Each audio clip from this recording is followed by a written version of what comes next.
Bob Rudd. I live in Mondovi, Wisconsin, and I'm a farmer. And I wouldn't be here if it wasn't for an AED.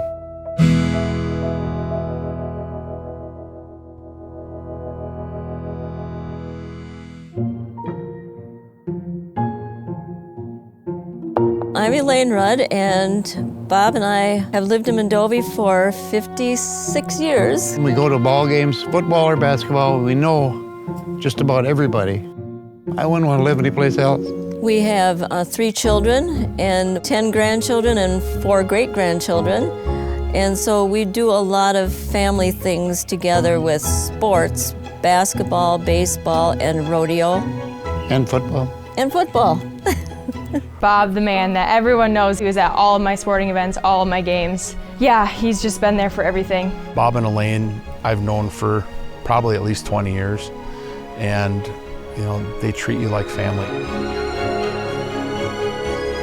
It was a very special day because it was our 55th wedding anniversary. And we went into the football game an hour early like we usually do to watch our grandson, Dawson, and his team warm up. Beautiful night here in Mondovi. The crowd was just all settled in. I'd come up and spoken with Mr. and Mrs. Rudd. On the way up the stairs, they usually sat right on the aisle as they always do. And Mr. and Mrs. Rudd were directly in line between me and the flagpole.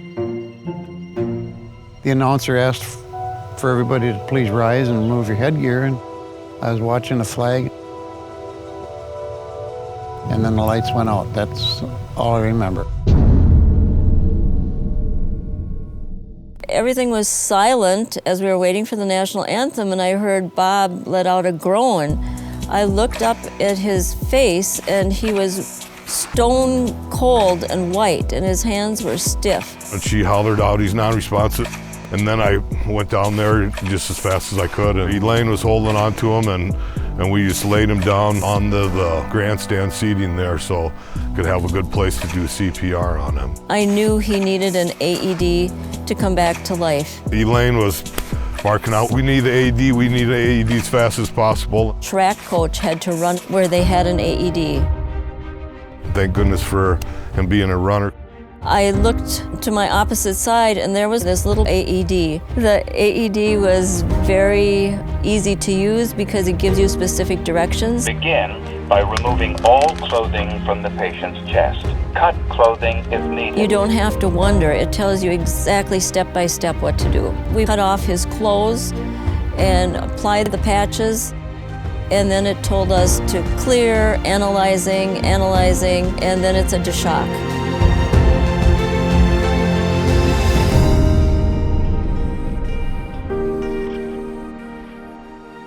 It did that about 3 times, clear and shock and analyze. 2 other men and a couple women helped us carry him down those 8 bleachers into the ambulance for the transport to the hospital. The neurologist had a grin on his face as we talked around Bob. As he was lying there listening to us, he couldn't respond to us because he was intubated, but he could use his hands to participate in our conversations. And so it was an amazing, peaceful time to know that his mind was not affected. I'm just very grateful that it happened when it did and that he did have an AED. The day when Bob got home, one of the grandchildren said, "So Grandpa, how old are you now?" And he said, "I'm really only 1 month old because I came back to life." I feel great. I'm back doing everything I did before. We farm. I cut a lot of wood.